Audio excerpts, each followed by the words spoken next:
ಇಂದು ಮನೆಯಲ್ಲಿ ನಾನು ನನ್ನ ಮೈದುನ ಇಬ್ಬರೇ ಇದ್ದಿದ್ದು. ನನ್ನ ಗಂಡ ನೈಟ್ ಡ್ಯೂಟಿಗೆ ಹೋಗಿದ್ದಾರೆ.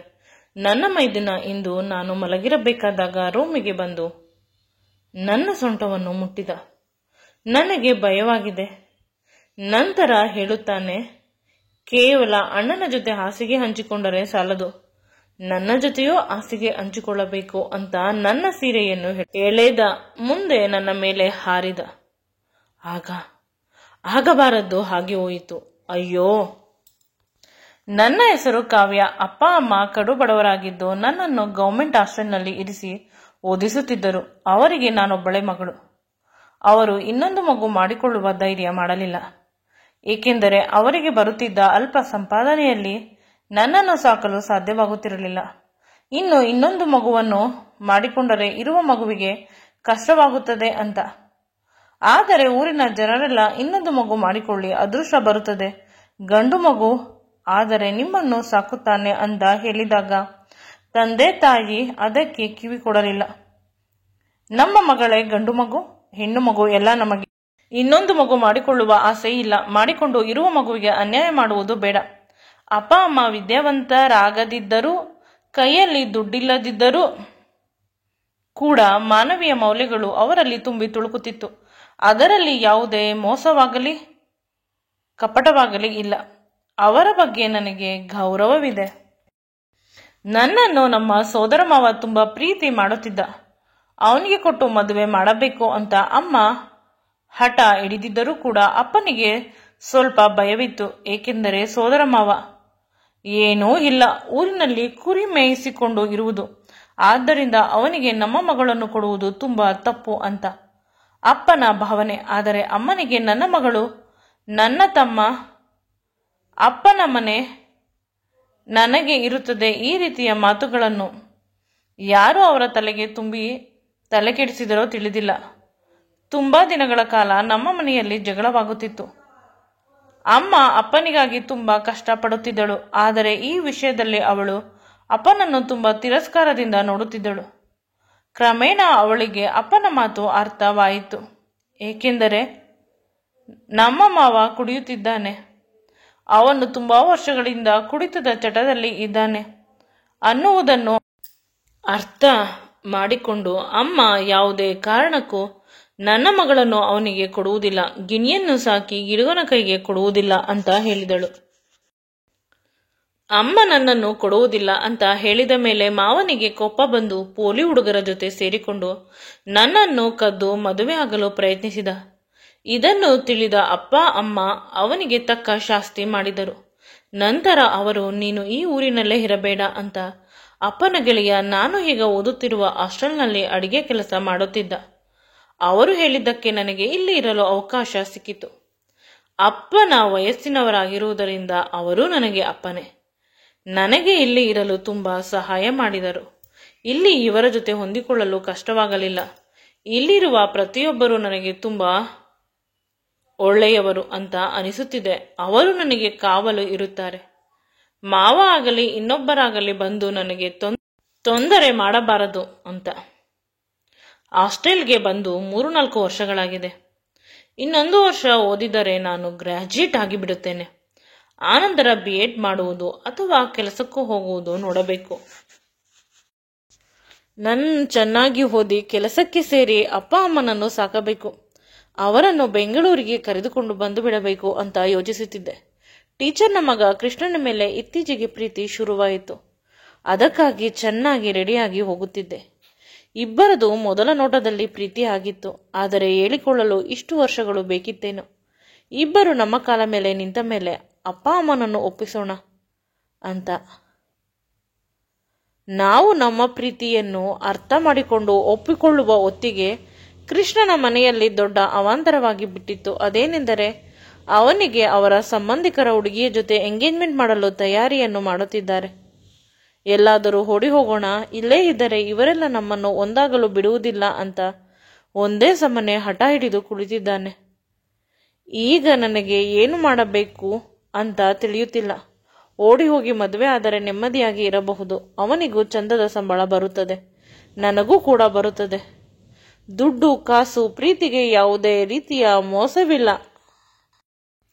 ಅಪ್ಪ ಅಮ್ಮ ನನ್ನ ಮೇಲೆ ಇಟ್ಟಿರುವ ನಂಬಿಕೆ ಅಂತ ಯೋಚಿಸಿದಾಗ ಅವರು ತುಂಬ ಒಳ್ಳೆಯವರು, ತುಂಬ ಬ್ರಾಡ್ ಮೈಂಡೆಡ್, ಇದನ್ನೆಲ್ಲ ಅರ್ಥ ಮಾಡಿಕೊಳ್ಳುತ್ತಾರೆ ಅಂತ ಯೋಚಿಸಬೇಕಾದಾಗ ಅಮ್ಮ ಕಾಲ್ ಮಾಡಿದಳು. ಅವಳಿಗೆ ಇಂಜರಿ ಇತ್ತ, ಇಲ್ಲಿ ಇರುವ ಎಲ್ಲ ವಿಷಯವನ್ನು ಹೇಳಿದೆ. ಅವಳು ಕೂಡ ಅದೇ ಮಾತನ್ನು ಹೇಳಿದಳು. ನಿನಗೆ ನಿಜವಾಗಲೂ ಆ ಮನುಷ್ಯ ತುಂಬ ಇಷ್ಟವಿದ್ದರೆ ಅವನು ನಿನ್ನನ್ನು ಜೀವನ ಪರ್ಯಂತ ಕೈ ಬಿಡುವುದಿಲ್ಲ ಅನ್ನುವ ಮಾತು ಸತ್ಯವಾಗಿದ್ದರೆ ಅವನ ಜೊತೆ ಓಡಿ ಹೋಗಿ ಮದುವೆ ಆಗು. ಬೇಕಾದರೆ ನಾನು ಮತ್ತು ನಿನ್ನ ಅಪ್ಪ ಬಂದು ಮದುವೆಯನ್ನು ಮಾಡಿಸುತ್ತೇವೆ. ನಾವುಗಳು ನಿನ್ನ ಮದುವೆಯನ್ನು ಕಣ್ತುಂಬಿಕೊಳ್ಳಬೇಕು ಅಷ್ಟೇ. ನೀನು ಯಾವ ಜಾತಿ ಹುಡುಗನ ಜೊತೆ ಮದುವೆ ಆದರೂ ಪರವಾಗಿಲ್ಲ, ಅವನಿಗೆ ಎಷ್ಟು ಸಂಬಳ ಬಂದರೂ ಪರವಾಗಿಲ್ಲ, ಆದರೆ ಪ್ರೀತಿಯಲ್ಲಿ ಯಾವುದೇ ಕಾರಣಕ್ಕೂ ಅಡ್ಜಸ್ಟ್ ಮಾಡಿಕೊಳ್ಳುವ ಸಂಭವ ಬರಬಾರದು. ನಿನಗೆ ಪ್ರೀತಿಯೇ ಐಶ್ವರ್ಯ ಅಂತ ಅಮ್ಮ ಹೇಳಿದಾಗ ನಿಜವಾಗಲೂ ನನಗೆ ಅದು ಸತ್ಯ ಅಂತ ಅನಿಸಿತು. ಕೋಟಿಗಟ್ಟಲೆ ದುಡ್ಡು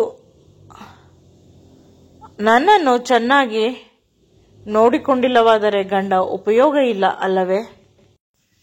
ಈಗ ಕೃಷ್ಣ ಹೇಳಿದ ಹಾಗೆ ಕೇಳಬೇಕು ಅನ್ನುವ ಮನಸ್ಸಾಯಿತು. ಅಪ್ಪ ಅಮ್ಮನಿಗೂ ವಯಸ್ಸಾಗಿದೆ. ಅವರು ನಾನು ಓದಿರುವ ಸಮಕ್ಕೆ ಓದಿರುವ ಹುಡುಗನನ್ನು ಹುಡುಕಿ ಮದುವೆ ಮಾಡುವುದು ಕಷ್ಟ. ಅದಕ್ಕೆ ನೀನು ಪ್ರೀತಿಸಿದರೆ ನೀನೇ ಮದುವೆ ಆಗಿಬಿಡು ಅನ್ನುವ ರೀತಿ ಇತ್ತು ಇಂಡೈರೆಕ್ಟ್ ಆಗಿ. ಪರವಾಗಿಲ್ಲ, ನನಗೆ ಅವಕಾಶ ಮಾಡಿಕೊಟ್ಟಿದ್ದಕ್ಕೆ ಮದುವೆ ಆಗಲು ಅಮ್ಮನಿಗೆ ತುಂಬ ಪ್ರೀತಿಯ ಅಭಿನಂದನೆಗಳನ್ನು ಮನಸ್ಸಿನಲ್ಲಿ ನಾನು ಅರ್ಪಿಸಿದೆ. ಇಂದು ನಾನು ಮತ್ತು ಕೃಷ್ಣ ನಮ್ಮ ಕಾಲೇಜಿನ ಬಳಿ ಇದ್ದ ಪುಟ್ಟ ದೇವಸ್ಥಾನದಲ್ಲಿ ಮದುವೆಯಾದೆವು. ನಾನು ಡ್ರೆಸ್ನಲ್ಲೇ ಇದ್ದೆ, ಅವನು ಕೂಡ ಅದೇ ಬಟ್ಟೆಯಲ್ಲೇ ಇದ್ದ. ಯಾವುದೇ ರೀತಿಯ ಆಡಂಬರವಿಲ್ಲ ಅಥವಾ ಯಾವುದೇ ರೀತಿಯ ನಂಟರಿಲ್ಲ. ನನ್ನ ಇಬ್ಬರು ಗೆಳತಿಯರು, ಅವನ ಗೆಳೆಯರು ಒಂದು 5-6 ಜನ ಅಷ್ಟೇ. ತಾಳಿಗೂ ಕೂಡ ಕೃಷ್ಣನೇ ದುಡ್ಡನ್ನು ಸೆಟ್ ಮಾಡಿದ್ದು. ಇಲ್ಲಿಯವರೆಗೂ ಅವನು ಅವನ ಸಂಬಳವನ್ನು ಅವರ ಅಮ್ಮನ ಕೈಗೆ ಕೊಡುತ್ತಿದ್ದ. ಇವನಿಗೆ ಪಾಕೆಟ್ ಮನಿಯನ್ನು ಮಾತ್ರ ಕೊಡುತ್ತಿದ್ದುದು. ಆದ್ದರಿಂದ ಸದ್ಯಕ್ಕೆ ಅವನ ಬಳಿಯೂ ಕೂಡ ಅಷ್ಟೊಂದು ದುಡ್ಡಿಲ್ಲ. ಮದುವೆ ಸುಸೂತ್ರವಾಗಿ ಆಯಿತು. ಆದರೆ ಭಯದಿಂದಲೇ ಕೃಷ್ಣನ ಮನೆಗೆ ಹೋದೆವು. ಆದರೆ ಅವರ ಅಮ್ಮ ಒಪ್ಪಲಿಲ್ಲ. ಸಂಬಂಧಿಕರ ನಡುವೆ ನನ್ನ ಮಾನ ಮರ್ಯಾದೆ ತೆಗೆದೆ. ಅದಲ್ಲದೆ ಇದ್ಯಾರೋ ಗುರುತು ಗೊತ್ತಿಲ್ಲದವಳನ್ನು ಕರೆದುಕೊಂಡು ಬಂದಿದ್ದೀಯ ಮೇಡಮ್ ನಾನು ಅಂತ ಏನೋ ಹೇಳಲು ಹೋದಾಗ, ನಿನ್ನಂತ 1000 ವಿದ್ಯಾರ್ಥಿಗಳು ಜನ ಇರುತ್ತಾರೆ, ನೀನು ಬಂದು ಸಂಬಂಧವನ್ನು ಉಳಿಸಿಕೊಳ್ಳುವ ಮಾತನ್ನು ನನ್ನ ಬಳಿ ಹಾಡಬೇಡ ಅಂತ ಹೇಳಿದಾಗ ನಾನು ಬೆಚ್ಚಿದೆ. ನಂತರ ವಿಧಿಯಿಲ್ಲದೆ ಅವರು ಏನು ಬೈದರೂ ಪರವಾಗಿಲ್ಲ, ಅವರು ಹೇಗೆ ನನ್ನನ್ನು ನೋಡಿಕೊಂಡರೂ ಪರವಾಗಿಲ್ಲ ಅಂತ ಅಡ್ಜಸ್ಟ್ ಮಾಡಿಕೊಂಡು ಇದ್ದಾಗ ನನ್ನ ಬದುಕಿನಲ್ಲಿ ಒಂದು ಹೊಸ ಕಿರಣ ಮೂಡಿತು. ಪ್ರತಿದಿನ ಬೈಗಳ ಜಾಸ್ತಿ ಆದಾಗ ಕೃಷ್ಣ ಬೇರೆ ಮನೆ ಮಾಡಿಕೊಂಡು ಹೋದ. ಇಲ್ಲಿ ಇರುವುದು ನೀನು ಸೇಫ್ ಅಲ್ಲ, ಅಮ್ಮ ನಿನಗೆ ಏನಾದರೂ ತೊಂದರೆ ಮಾಡುತ್ತಾರೆ. ನನಗೆ ಅವಳ ಮೇಲೆ ನಂಬಿಕೆ ಇಲ್ಲ. ಅವಳ ಕೋಪ ಹಠಕ್ಕೆ ನಾವು ಚಿಕ್ಕರವಾಗಿದ್ದಾಗಲೇ ಅಪ್ಪ ಮನೆ ಬಿಟ್ಟು ಹೋದವನು ಎಲ್ಲಿದ್ದಾನೋ ಹೇಗಿದ್ದಾನೋ ತಿಳಿದಿಲ್ಲ. ಬದುಕನ್ನು ತುಂಬ ಕಷ್ಟದಿಂದ ನಡೆಸಿಕೊಂಡು ಬಂದೆವು. ಪುನಃ ನಿನ್ನನ್ನು ಕಳೆದುಕೊಳ್ಳಲು ಸಾಧ್ಯವಿಲ್ಲ ಅಂತ ಗಟ್ಟಿಯಾಗಿ ನನ್ನನ್ನು ತಬ್ಬಿಕೊಂಡು ಅಳಲು ಶುರು ಮಾಡಿದ್ದಳು. ಒಂದು ಚಿಕ್ಕ ರೂಮಿಗೆ ನಾನು ಮತ್ತು ನನ್ನ ಗಂಡ ಹೋದೆವು. ಆದರೆ ಅದು ಸರಿ ಹೋಗಿಲ್ಲ. ಸಿಂಗಲ್ ಬೆಡ್ರೂಮ್ ಇರುವ ಮನೆಯನ್ನು ಮಾಡಿದರು. ನಮ್ಮ ಓಡಾಟ ಸದ್ಯಕ್ಕೆ ಮುಗಿದಿಲ್ಲ. ಮನೆ ಸುಮಾರಾಗಿದೆ. ಆದರೆ ನಾವಿಬ್ಬರು 2 ದಿನ ಹಗಲು ರಾತ್ರಿ ಕಷ್ಟಪಟ್ಟೆ ಅದನ್ನು ತೊಳೆದು ಮನೆಯನ್ನು ಕ್ಲೀನ್ ಮಾಡಿ ಅಚ್ಚುಕಟ್ಟಾಗಿ ಈಗ ಇಟ್ಟುಕೊಂಡಿದ್ದೆವು. 1-2 ದಿನ ಅಪ್ಪ ಅಮ್ಮ ಕೂಡ ಬಂದು ಹೋದರು. ಅವರು ಖುಷಿಯಲ್ಲಿದ್ದಾರೆ. ನಮ್ಮ ಮಾವ ಈಗ ಊರಿನಲ್ಲಿ ಇರುವ ನನ್ನ ಗೆಳತಿಯನ್ನು ಮದುವೆ ಆಗಿದ್ದಾನಂತೆ. ಹೇಗೋ ಅವನು ಕೂಡ ಚೆನ್ನಾಗಿದ್ದಾನೆ ಅಂತ ಖುಷಿಯಾಯಿತು. ಅಮ್ಮ ಹೇಳುತ್ತಿದ್ದಳು, ಮಗುವನ್ನು ಬೇಗ ಮಾಡಿಕೊಳ್ಳಬೇಡ, ನೀನು ಕೆಲಸಕ್ಕೆ ಹೋಗಬೇಕಾದಾಗ ಮಾಡಿಕೊ, ಆಗ ನಾನು ಬಂದು ಬೇಕಾದರೆ ಸಾಕಿಕೊಡುತ್ತೇನೆ. ಕೈ ತುಂಬ ನೀನು ನಿನ್ನ ಗಂಡನ ರೀತಿ ದುಡಿಯಬೇಕು ಅಂತ ಹೇಳುತ್ತಿದ್ದಳು. ಕೃಷ್ಣನ ನನ್ನ ಅಪ್ಪ ಅಮ್ಮನನ್ನು ತುಂಬ ಚೆನ್ನಾಗಿ ನೋಡಿಕೊಂಡ. ಅವನಿಗೆ ನಾನು ಯಾವಾಗಲೂ ಚಿರಋಣಿ. ಅದಕ್ಕೆ ಕೃಷ್ಣನಿಗಾಗಿ ನಾನು ಏನು ಬೇಕಾದರೂ ಮಾಡುತ್ತೇನೆ. ಅವನು ಬಂದ ಮೇಲೆ ನನ್ನ ಬದುಕಿನಲ್ಲಿ ನನಗೆ ಧೈರ್ಯ ಬಂದಿದ್ದು. ನಾನು ಈಗ ನೆಮ್ಮದಿಯಾಗಿ ಇರುವುದು ಅಂತ ಪ್ರತಿದಿನ ಅವನಿಗೆ ಕೃತಜ್ಞತೆಯನ್ನು ಅರ್ಪಿಸುತ್ತಿದ್ದೆ. ಹೊಸ ಸಮಸ್ಯೆ ಶುರುವಾಗಿದೆ. ಅದೇನೆಂದರೆ, ನನ್ನ ಗಂಡನ ತಮ್ಮ ಇಲ್ಲೇ ಇರಲು ಬಂದಿದ್ದಾನೆ. ಮೊದಲು ಒಂದೆರಡು ದಿನ ಅಂದವನು ಈಗ ಇಲ್ಲೇ ಇರುತ್ತಾನೆ. ಅವನಿಗೆ ಮಧ್ಯಾಹ್ನ ರಾತ್ರಿ ಅಡಿಗೆ ಮಾಡಬೇಕು.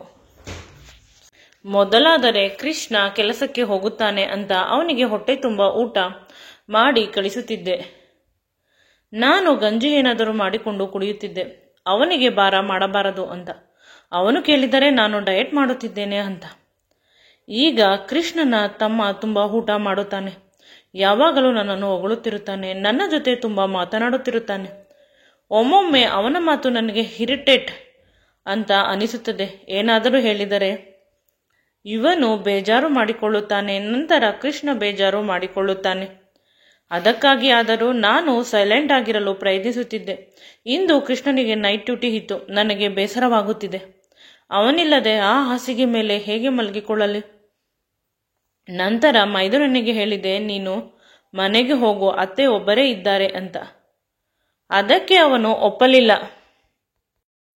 ಒಬ್ಬಳೇ ಇದ್ದೀಯ ಮನೆಯಲ್ಲಿ, ಅವನು ಹುಡುಗ ಅಂತ ಇರಲಿ ಬಿಡು, ಈ ಏರಿಯಾ ಹೊಸದು ಅಲ್ಲವೇ ನಮಗೆ ಅಂತ ಕೃಷ್ಣ ಹೇಳಿದನು. ನಾನು ಸುಮ್ಮನಾದೆ. ನಾನು ಹೇಗಿದ್ದರೂ ರೂಮಿನಲ್ಲಿ ಮಲಗುತ್ತೇನೆ. ಅವನು ಹಾಲಿನಲ್ಲಿ ದಿವಾನ್ ಕಾಟ್ ಮೇಲೆ ಮಲಗುತ್ತಾನೆ ಅಂತ ಪ್ರೀತಿಯ ಮುತ್ತನ್ನು ಕೊಟ್ಟು ಕೃಷ್ಣ ಹೊರನಡೆದ. ಅವನು ಹೊರನಡೆದ ತಕ್ಷಣ ನಾನು ರೂಮಿಗೆ ಹೋಗಲು ಪ್ರಯತ್ನಿಸುತ್ತಿದ್ದೆ. ಆದರೆ ಆಗಬಾರದ್ದು ಹಾಗೆ ಹೋಯಿತು. ಮನೆಯ ಬಾಗಿಲನ್ನು ತುಂಬ ಗಟ್ಟಿಯಾಗಿ ಮೈದುನ ಹಾಕಿ ನನ್ನ ಬಳಿ ಬಂದು ಜೋರಾಗಿ ನಗುತ್ತಿದ್ದಾನೆ. ನನ್ನ ಸೀರೆಯನ್ನು ಎಳೆದ. ತುಂಬ ಕೋಪದಿಂದ ಅವನನ್ನು ನೋಡಿದೆ. ಕೇವಲ ಅಣ್ಣನ ಪಕ್ಕ ಮಾತ್ರ ಮಲಗುತ್ತೀಯಾ? ನನ್ನ ಪಕ್ಕ ಮಲಗು, ನನಗೂ ನಿನ್ನ ದೇಹ ಹೇಗಿದೆ ಅಂತ ನೋಡಬೇಕು ಅಂತ ನನ್ನ ಸೀರೆಯನ್ನು ಕಿತ್ತಿಸಿದ. ನಾನು ನನ್ನ 2 ಕೈಗಳಿಂದ ನನ್ನ ಎದೆಗಳನ್ನು ಮುಚ್ಚಿಕೊಂಡೆ. ನಾನು ಜೋರಾಗಿ ಕಿರುಚುತ್ತಾ ಹೇಳುತ್ತಿದ್ದೇನೆ, ಕಾಪಾಡಿ ಕಾಪಾಡಿ ಅಂತ. ಆದರೆ ಯಾರೂ ಬರುತ್ತಿಲ್ಲ. ಅವನಿಗೆ ಪದೇ ಪದೇ ಹೇಳುತ್ತಿದ್ದೇನೆ, ದಯವಿಟ್ಟು ನನ್ನನ್ನು ಕ್ಷಮಿಸು, ಏನಾದರೂ ತಪ್ಪು ಮಾಡಿದರೆ ಬಿಟ್ಟು ಬಿಡು, ಮರ್ಯಾದೆಯಾಗಿ ಬದುಕಲು ಅಂತ. ಅವನು ನನ್ನನ್ನು ಅಲ್ಲೇ ಇದ್ದ ಹಾಸಿಗೆಯ ಮೇಲೆ ತಳ್ಳಿ ನನ್ನ ಮೇಲೆ ಹಾರಿದ. ನಾನು ನಿನ್ನ ಅತ್ತಿಗೆ ತಾಯಿ ಸಮಾನ, ಬಿಟ್ಟು ಬಿಡು ಅಂತ ಕೈ ಮುಗಿದೆ. ಆದರೂ ಕೂಡ ಅವನು ತುಂಬ ವಿಕೃತವಾಗಿ ನಗುತ್ತಿದ್ದಾನೆ. ಅವನನ್ನು ತಳ್ಳಲು ಸಾಧ್ಯವಾಗದೆ ಭಯವಾಗಿ ಕಣ್ಣನ್ನು ಮುಚ್ಚಿಕೊಂಡೆ. ಅರೆ ಕ್ಷಣದಲ್ಲಿ ನನ್ನ ಮೈದನ ಜೋರಾಗಿ ಕಿರುಚಿದ. ನಿಧಾನವಾಗಿ ಕಣ್ಣು ತೆಗೆದಾಗ ದೇವರೇ ಬಂದಂತೆ ನನ್ನ ಗಂಡ ಬಂದು ಅವನಿಗೆ ಚೆನ್ನಾಗಿ ಹಿಡಿದುಕೊಂಡೆ ಹೊಡೆಯುತ್ತಿದ್ದಾನೆ. ನಾನು ನನ್ನ ಮೈ ಮೇಲೆ ಸರಿಯಾಗಿ ಬಟ್ಟೆ ಇಲ್ಲದೆ ಇರುವ ಕಾರಣ ಸೀರೆಯನ್ನು ಹುಟ್ಟಿಕೊಂಡೆ. ನನ್ನ ಗಂಡನ ಬಳಿ ಓಡಿ ಹೋಗಿ ಅವನನ್ನು ಗಟ್ಟಿಯಾಗಿ ತಬ್ಬಿಕೊಂಡು ಅಳಲು ಶುರು ಮಾಡಿದೆ.